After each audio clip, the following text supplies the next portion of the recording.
কষ্ট হচ্ছে শুধুমাত্র আমার পরিস্থিতির কারণ আমি এমন একটা পরিস্থিতিতে দাঁড়িয়ে আছি যেখানে আমার নিজের জীবনেরই কোনো গ্যারান্টি নেই।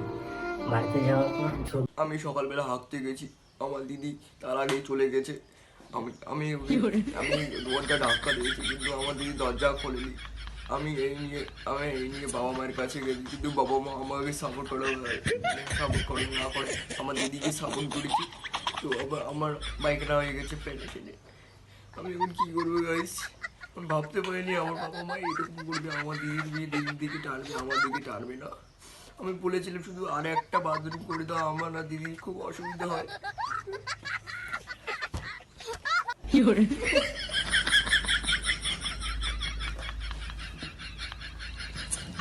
তো গাইস, সো হয়ে গেছে নিউ ভিডিও। তো বেসিক্যালি ওটা আজকে হচ্ছে একটা ব্র্যান্ড নিউ রোস্টিং। তো আজকে কাকে নিয়ে হবে রোস্টিং তো আমার সব দেখে বুঝেই গেছো কাকে নিয়ে হবে রোস্টিং। তো চলো বেশি না একটা ভাট ভিডিও স্টার্ট, লেটস স্টার্ট। চলো। কোনো দিদি বটি নিয়ে কোপাতে আসে। ওর দিদি নাকি ওকে কোপা দেখেছিল, তো দেখো ফটোটা দেখি কি বলে। পরিস্থিতিতে দাঁড়িয়ে আছি যেখানে আমার নিজের জীবনেরই কোনো গ্যারান্টি নেই। ঘন্টা ঘন্টা পরিস্থিতির কারণে তোর তোর কতদিন থেকে মিলিয়নে ভিউজ আসে না জন্য তুই ভিডিও করছিস। সিম্পেথি পাওয়ার চেষ্টা না, সিম্পেথি।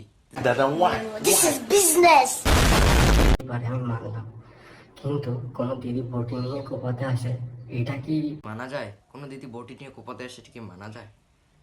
কল রেকর্ডিং শোনাচ্ছিস তো চলো কল রেকর্ডিং শোনো। না? তুমি তো আমার জেল খারাপ আজাদ একটা ছিল। জেল থেকে বলে তোর কি করবো? তোর দিদির সঙ্গে না না, যদি বটিটা দিয়ে আমি কোপ দিয়ে বেরোয় গেছি। হ্যাঁ তুই কোপাইছো।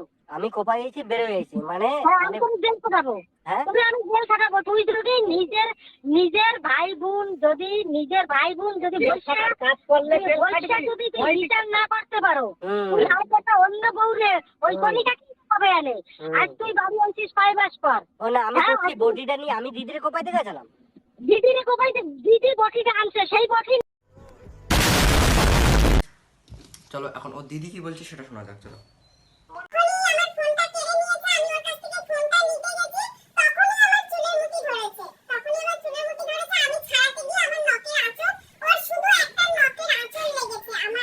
আচ্ছা শুধু গালে একটা লেগেছে, দিদিকে বললো, আর নখের আচ্ছা শুধু একটা গালে লেগেছে। চলো দেখে আসা যাক রনের কোথায় কোথায় নখের দাগ লেগেছে।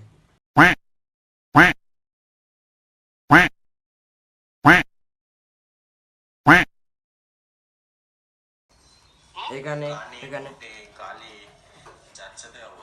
এগুলা কি এগুলা কি এগুলা কি নখ দিয়ে? এগুলা তুমি মার্কা দিছো। দিদি একদম ঠিক বলেছে, একদম ঠিক দিদি, তুমি ভুল।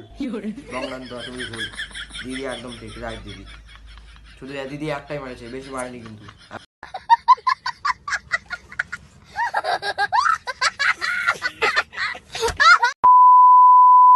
তো গাইস ভিডিওটা এইটুকু ছিল। ভিডিওটা যদি ভালো লাগে থাকলে লাইক কমেন্ট শেয়ার, আর ভিডিওটার কোন পার্টটা তোমার বেশি ভালো লেগেছে সেটা অবশ্যই কমেন্ট বক্সে জানিও। তো চলো নেক্সট ভিডিও দেখা হচ্ছে। আর কি নিয়ে তোমার পরের ভিডিও চাও সেটা কমেন্টে অবশ্যই জানিয়ে দেবে। চলো।